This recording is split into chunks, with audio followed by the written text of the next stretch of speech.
మీ ఎలాంటి వ్యాపార ప్రకటనలకైనా వెంటనే మా ఛానల్ సంప్రదించండి. అందరికీ నమస్కారం. నేను శిరీష. ఈరోజు మనతో పాటు ఉన్నారు ప్రముఖ తంత్ర జ్యోతిష్యులు, జ్యోతిష్య రత్న, జ్యోతిష్య సామ్రాట్ చింతా రుక్మేందర్ రావు గారు. గురుగారితో మాట్లాడదాం. గురుగారు నమస్కారం.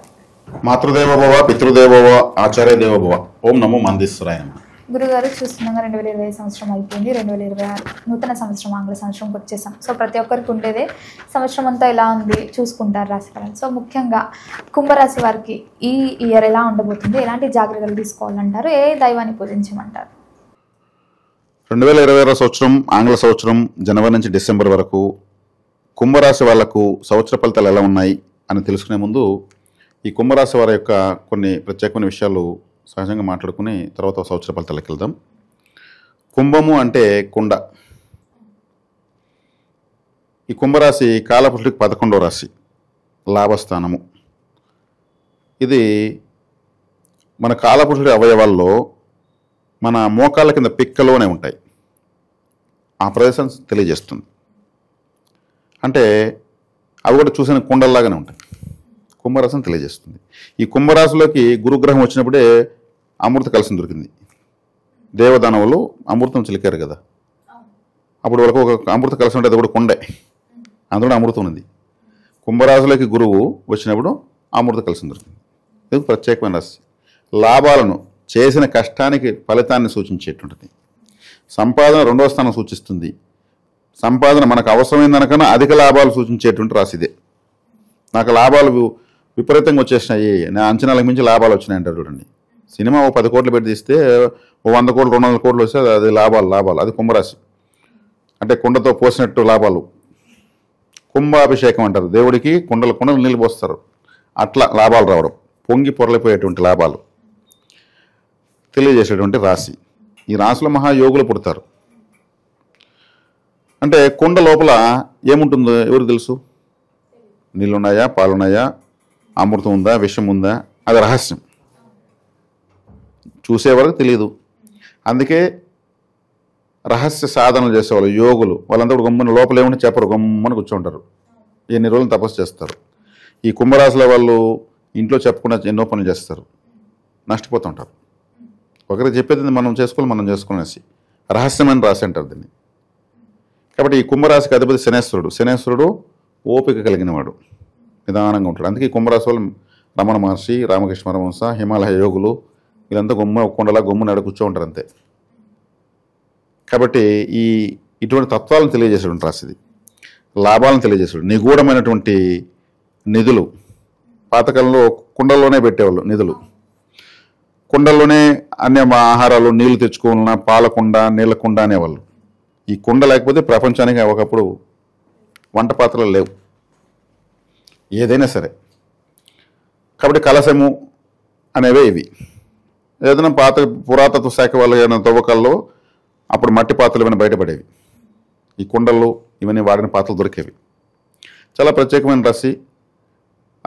ఆ సంతోషాన్ని అధికంగా తెలియజేసేటువంటి రాశి, లాభాలను అధికంగా తెలియజేసే రాశి, స్నేహితులను, అన్న అక్క వీళ్ళని తెలియజేసే రాశి. కాబట్టి వీళ్ళు ఏమాత్రం అజాగ్రత్తగా ఉన్న నష్టాలు వస్తాయి. కుండ సున్నితంగా కింద పడితే ఉంది, అట్లే ఉంటుంది. ఎంత జాగ్రత్తను సూచిస్తుందో, జాగ్రత్త పాటించకపోతే ఆన్ ది స్పాట్ ఇన్స్టెంట్ నష్టాన్ని సూచిస్తుంది. ఇది ఈ రాశి యొక్క ప్రత్యేకత. ఇక ఈ రాశి గురించి మనం సంవత్సర ఫలితాల్లోకి వెళ్తే, జన్మంలో రాహువు, ద్వితీయంలో శని, ఏలినాటి శని 3rd ఫేజ్ నడుస్తూ ఉంది. పంచమంలో గురువు, 7వ ఇంట్లో కేతువు, కాలసర్పదోష ప్రభావము, గ్రహణ ప్రభావాలు ఎక్కువగా రాసుకున్నాయి ఈ సంవత్సరం. అంటే రాశిలో రాహు ఉంటే మామూలుగా ఎలా ఉంటుందంటే, రాహు అనేవాడు ఇప్పుడు సమాజంలో ఇల్లీగల్ కాంటాక్ట్స్ అంటారు కదా, దానికి కారకుడు రాహువే. రాహు అనేవాడికి వావి వరస లేదు. ఒక అన్న చెల్లి ప్రేమించుకుని పెళ్లి చేసుకుంటే పుట్టినవాడు రాహు. ఇది పురాణంలో ఉంది. జన్మంలో రాహు ఉన్నప్పుడు ఏమవుతుంది, వీళ్ళకు పికిల్ మైండ్ వచ్చేస్తుంది. అంటే రాహు వచ్చేకాడికి ఒక విధమైనటువంటి వ్యామోహానికి కారకుడు. ఇప్పుడు కోరిక వేరు, ఆశ వేరు, మోహం వేరు. వ్యామోహం అన్నింటిని స్థాయి దాటి మల్టిపుల్ టైం దాటి వ్యామోహం. అప్పుడేముంటుంది, అంటే ఏదన్నా నాకు ఖచ్చితంగా కావాలి, ఎంతైనా నేను ఎక్కడికైనా బరితెగిస్తాను, నాకు కావాల్సిన దానికోసం నేను ఎక్కడి వరకైనా వెళ్తాను అనేటువంటిది వ్యామోహం. అది వాచ్ కావచ్చు, ఇంకొక డబ్బు కావచ్చు, పదవి కావచ్చు, అన్నిట్లోనూ వ్యామోహం ఉంది కదా. దాన్ని సాధించాలి. దాంట్లో మంచి కారకత్వాలు సెలెక్ట్ చేసుకుంటే సాధించేస్తారు, చెడు కారకత్వాలు తెలుసుకున్నా సాధిస్తారు, కానీ లైఫ్ కోల్పోతారు. చెడు కారకత్వాల్లో వీళ్ళు దాంట్లో వేసి ఏమవుతుంది, సమాజంలో వీళ్ళు చెడైపోతారు. అంటే ఈ రాశిలో రాహు ఉంటే కాదు, ఏ రాశిలో రాహు ఉన్నా ఆ రాశి వాళ్ళకి అటువంటి శుభం వస్తుంది. ఏ రాశిలో ఉంటే ఆ రాశి వాళ్ళకి అటువంటి. ఆయన వచ్చి జన్మలో కూర్చున్నాడు, రాహువు తల మాత్రమే ఉంటుంది, శరీరం ఉండదు. కాబట్టి కన్నింగా ఆలోచిస్తాడు, అవకాశవాదంగా ఆలోచిస్తాడు. రాహువు కడుపు ఉండదు, ఎంత తిన్నా ఏడబోతుంది, ఆశ తీరదు. అందుకే వ్యామోహం తీరదు, తీరని వ్యామోహము అంటారు కదా. ఒక కేజీ బంగారు వీళ్ళు దొరికిందనుకో, ఇంకో కేజీ దొరుకుంటే బాగుంటారు. అర్థమైందా? ఎమ్మెల్యే అయినారనుకో, ఎంపీ అంటే బాగుంటారు. ఆడది ఆశ తీరదు, అదే ఆ ఆశ తీరనేడు. ఈ అనంత విశ్వం ఆయన ఒక కడుపు, ఈ అనంత విశ్వం ఎప్పుడు నిండుతుంది? అందుకే సైంటిస్టులంతా రాహు ప్రభావంలో ఉంటారు. వాళ్ళకి వ్యామోహం, నేను సాధించాలి, చంద్రుడి పైన దిగాలి. పరిశోధన, శాటిలైట్స్ కూడా పాములాగానే వెళ్తాయి, సర్పగ్రహం పాములాగానే తిరుగుతూ వెళ్తాయి. అవి గొప్ప ప్రపంచానికి ఉపయోగపడతారు. దీంట్లో ఉండి ఈ రాహు ప్రభావంతో ఉండి గొప్ప ఆలోచనలు చేస్తే ప్రపంచానికి ఉపయోగపడతారు. రాహు ఆలోచనలు, చెడు ఆలోచనలు వస్తే ప్రపంచంలో దూషి అయిపోతారు. ఎవరు ఎన్నెన్న అనుకొని నా సంతోషం నాదనుకున్నవాడు దిగజారి సభ్యతా సంస్కారాలు మరిచి వల్గర్ టాకింగు, ఎందుకంటే నేను తల ఉంది కాబట్టి, నోరు ఉంది కాబట్టి, వల్గర్ బిహేవింగు, కన్నింగ్ చూపులు, విచిత్రమైన రంగులు కొట్టి తల ఇట విచిత్రంగా పెడతా ఉంటారు, పిచ్చి పిచ్చి కటింగ్స్, ఇవన్నీ కూడా చేస్తూ ఉంటారు. రాహు ప్రభావం అది. ఆ రాహువు అటువంటి స్వభావాలు ఇస్తాడు. ఆయన లగ్నంలో కుంభరాశిలో ఉన్నాడు. అంటే వీళ్ళకి ఇప్పుడు ఇలాంటి ఉంటాయంటే ఉంటాయి, కానీ ఇది లేకుండా వీళ్ళ జన్మల లగ్నం ఉంటుంది కదా, ఆ లగ్నం ప్రకారం వాళ్ళు మంచి గొప్ప జాతకులు అంటారు. ఇప్పుడు రాహు జన్మలోకి వచ్చినాడు కాబట్టి ఇట్లాంటి ఆలోచనలు అడ్డు తగులుతూ ఉంటాయి వాళ్ళకు. ఇదేంది ఎప్పుడు లేని ఆలోచన మనకు వస్తున్నాయి అనిపిస్తూ ఉంటుంది వీళ్ళకు. ఆ రాహు అనేవాడు మల్టిపుల్ క్యారెక్టర్స్ ఉన్నటువంటి రాహు లగ్నం ఉన్నప్పుడు, ఇప్పుడు కొంతమంది దేవుడి దగ్గరికి వెళ్తే బూతులు వస్తున్నాయని నాకు చెప్తూ ఉంటారు. దేవుడి దగ్గర వల్గర్ టాకింగ్ ఆలోచనలు వస్తున్నాయి గురువు గారు అంటూ ఉంటారు. రాహు వాడు పోయి కలికేది పవిత్రమైన ప్లేస్లో అపవిత్రమైన ఆలోచనలు ఇచ్చేది రాహు. తల కదా ఆయన, తలలో జన్మలో ఉన్నాడు కదా. ఆ గుడికి చాలా బాధపడుతూ వెళ్తారు, ఆడెవరో వస్తారు, వాళ్ళు చూసుకుంటూ ఉంటారు, దేవుని మర్చిపోతారు. ఇంకో ఉదాహరణ లేడీస్ ఉంది. ఇప్పుడు రాసులు అంటే లేడీసే, జెంట్స్ అని ఆలోచిస్తున్నారు, లేడీస్ కూడా ఉంటారు కదా కుంభరాశుల్లో. వాళ్ళు వచ్చేకాడికి వాళ్ళు ఏ అమ్మ ఏ నగలేసుకొచ్చింది, ఏ చీర కట్టుకొని వచ్చింది, ఆమె ఏ లిప్టిక్ వేసుకొని వచ్చింది, అంత మ్యాచింగ్ నెయిల్ పాలిష్ అన్నీ మొత్తం, ఇది రోల్డ్ గోల్డా ఒరిజినల్ గోల్డా, దీన్ని బట్టి వీళ్ళ ఇంట్లో ఎంత సంపాదిస్తాడు, లేదా ఈ ఇంట్లో ఆయన్ని బెదిరించేమైనా మొత్తం కొనుక్కుంటా ఉందా, ఈ టైప్ ఆఫ్ ఆలోచనలు ఎక్కువైపోతాయి. గుడిలోకి పోయి దేవుని మర్చిపడుస్తాం. రాహుకి ఏమిటంటే, రాహు అంటే కలియుగం అని చెప్పాను నేను ఇంతకుముందు ఒకసారి, కలియుగానికి అధిపతి అని చెప్పాను. ఈ కలియుగంలో మోహం వ్యామోహం ఎక్కువైపోయింది. వెస్ట్రన్ కల్చర్ రాహువే. వెస్ట్రన్ కల్చర్ ఏంటంటే ఉంది, నీది శరీరం నాది శరీరము అంతే, దేహానికి ఆకలిసి దేహమే కావాలి, ఇదే western culture. Skin there is no sin.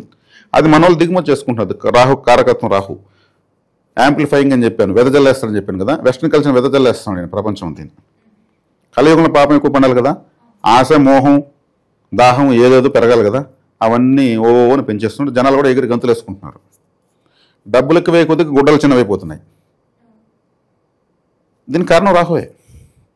అటువంటి డ్రెస్సులు తీసి మా అమ్మాయి ఆ డ్రెస్ వేసుకుని వెళ్తూ ఉంటే అందరూ మా అమ్మాయిని చూస్తున్నారంట, ఎంత వేట్ డ్రెస్ అంటున్నారంట అని పెద్దలే చెప్పుకుంటున్నారు. దానికి పెట్టుబడి పెట్టింది పెద్దలే కదా. ఇటువంటి కల్చర్ని పెంచేది రాహువే. కాబట్టి ఇప్పుడు కుంభరాశిలో ఉన్నంతమంది కుంభరాశి వాళ్ళు అందరూ ఇలా ఆలోచిస్తారని చెప్పడం లేదు. అటువంటి తాకడులను ఇస్తాడు ఈ సమయంలో, ఆయన దాటి వెళ్ళే వరకు, లేదా అటువంటి వాటిపైన అవగాహన ఇస్తాడు. ఏదో రకంగా ఈ నాలెడ్జ్ని ఆయన అట్లా తలలో తిప్పుతాడు. దాని తగ్గట్టు పుట్టినప్పుడే జన్మలో రాహు ఉన్నాడు అనుకో, ఇంక వాళ్ళు ఇప్పుడు వ్యామోహ సామ్రాజ్యం చక్రవర్తులు అయిపోతారు. ఇప్పుడు గురుగారు మరి ముఖ్యంగా ఈ 2026లో విద్యార్థులకు ఎలా ఉండబోతుందంట? విద్యార్థులకు ఇప్పుడు కానీ రాహు ఇంటెలిజెంట్ అని చెప్పాను, వీళ్ళు కానీ ఇంటెలిజెన్స్ ప్రదర్శిస్తే ర్యాంకుల మీద ర్యాంకులు కొడతారు. రాహు లగ్నం అసాధ్యమైంది ఏది లేదు. అలాగే గురుగారు మరి వివాహం జరిగిన వారికి సంతాన యోగం ఉందంటారా ఈ ఇయర్లో? ఖచ్చితంగా ఉంది. దానికి కూడా రాహువే కారకుడు. ఎందుకంటే రాహువు తనకు కావాలనుకున్న సాధించిన వదలడం చెప్పాను కదా. సో వివాహము అనేది వీళ్ళు పట్టుబట్టి పెళ్లి చేసుకుంటారు. ఇక రాహువు అంటే మామూలుగా ఈ పిల్లలు పుట్టకపోతే ఈ సర్పగ్రహాలకు ఎక్కువ పుట్టలకు ఉంది. ఎందుకు? పురుషుడి యొక్క వీర్యకణాలు సర్పాల్లాగానే ఉంటాయి. అందుకే మన డిఎన్ఏని డామినేట్ చేసేటువంటి ప్లాంట్స్ ఇవి. మనకు హాస్పిటల్కి ఒక సింబల్ ఉంటుంది, ఆ సింబల్కి ఒక పాము చుట్టుకో ఉంటుంది. ఎక్కడ ఎంత కనెక్టివిటీ ఉంది చూడండి. మన డిఎన్ఏ కూడా పాముల్లాగా తిరుక్కుంటాయి. ఇవన్నీ ఆలోచించి ఆటోమేటిక్గా సర్పారాలు చేస్తుంటారు. ఈ రాహు ఇక్కడ ఉన్నాడు కాబట్టి సంతాన యోగ్యత కూడా ఇచ్చేస్తాడు, ఇబ్బంది ఏం లేదు. అలాగే సినీ రంగంలో ఉన్న వారికి, రాజకీయ రంగంలో ఉన్న వారికి ఎలా ఉండబోతుంది? బ్రహ్మాండంగా ఉంటుంది. ఎందుకంటే సినీ రాజకీయ రంగంలో నటించేదే ఎక్కువ. ఎంత నటిస్తే అంత అంత స్టారు. కాబట్టి వాళ్ళు అక్కడ బ్రహ్మాండంగా. వీడు సినిమా హీరో ఉంటారు, ప్రేక్షకులే దేవుళ్ళు అంటారు. రాజకీయ నాయకులు ఉంటారు, ఓటర్లే మా దేవుళ్ళు అంటారు. వాస్తవంగా వాళ్ళు వీళ్ళకి చేసేది ఉండదు. ఏం చేస్తారు వాళ్ళు ఈ సంవత్సరం ఎంత సంపాదించుకోవాలని చూస్తారు. అవంతా రాహువే ఇస్తాడు. కాబట్టి రాహు జన్మలో కూడా రాహు యోగిస్తాడు. జన్మలో రాహు ఉన్నాడు ఏదో బూచి చూపిస్తే నమ్మద్దండి. జన్మలో రాహువు కన్నింగ్ నేచర్కి, కలయుగం నిజమైన కలియుగం స్వభావానికి కారకుడవుతాడు. కాబట్టి మల్టిపుల్ టైమ్స్ బ్రెయిన్ పనిచేస్తుంది. ఆయనకు బలమే తలలోనే ఉంది శక్తి అంతా. కాబట్టి సినీ రాజకీయ కళారంగంలో ఉన్న వాళ్ళకు అద్భుతంగా పనిచేస్తాడు.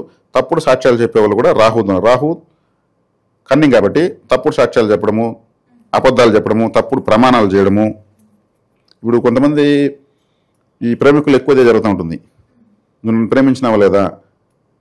లేదు, ఆమె ఎందుకు ప్రమాణం చెయ్యి అంటుంది అమ్మాయి. వాడు నిద్ర మీరు ఇంకో 50 సార్లు చెప్తాడు. కాబట్టి తప్పుడు ప్రమాణం, నువ్వు నాశనం అయిపోతూ ఉంటుంది. నేను తప్పు చెప్పలేదు కాబట్టి నేను కాను. ఎక్కడైనా ఇంత తప్పుడు సాక్ష్యాలు ఎన్ని దొంగ ప్రమాణాలు ఎన్ని చేస్తావు నువ్వు నేను సాపి చేసిపోతుంది అమ్మాయి. ప్రమాణం చేస్తే చాలు కదా నీకు, అంతే కదా, నన్ను వదిలేస్తావు కదా, ఏడాది చేయబెట్టాలి చెప్పి ఊళ్ళో పెట్టాలి పెట్టేస్తాడంటాడు. గురుగారు, మరి ముఖ్యంగా రైతులకు ఎలా ఉండబోతుంది అంటారు? రైతులు కూడా ప్రతి ఒక్క దాంట్లో మోసం ఉంటుంది. అంటే ప్రపంచంలో ఉన్న అన్ని వ్యాపారాలు వృత్తుల్లో మోసాలు ఉంటాయి. ఈ కొంచెం వీళ్ళు తెలివిగా కన్నింగ్గా ఆలోచించగలిగితే బెనిఫిట్ వీళ్ళకు. ఎందుకంటే నిజాయితీగా తూకం వేయడం కూడా ఒక్కోసారి కలిసి రాదు. అదేవిధంగా బ్రోకర్లు, దళారులు రైతులనే ఆమరిస్తుంటారు. రైతు కష్టపడిన పంటని తక్కువ రేటు కొనేసి ఎక్కువ రేటుకి అమ్మేస్తారు.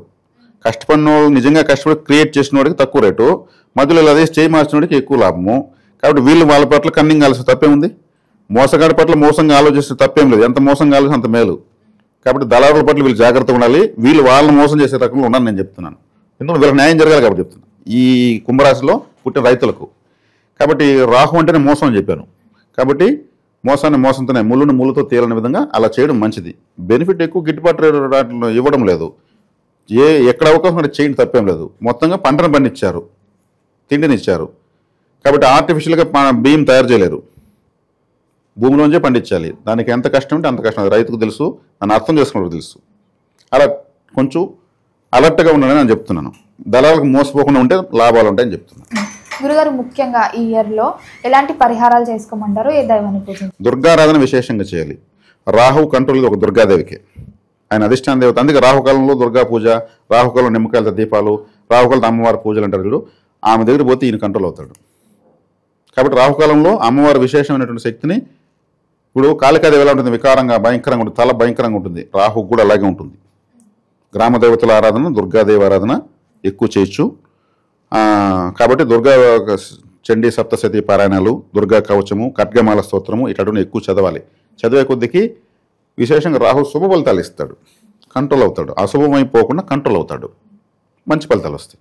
గురుగారు, మొత్తం మీద ఈ 2026 నూతన సంవత్సరం కుంభరాశి వారికి ఎలా ఉంటుంది, ఎలాంటి జాగ్రత్తలు తీసుకోవాలి, ఏ దైవాన్ని పూజించాలో తెలియజేసినందుకు ధన్యవాదాలు. ధన్యవాదాలు.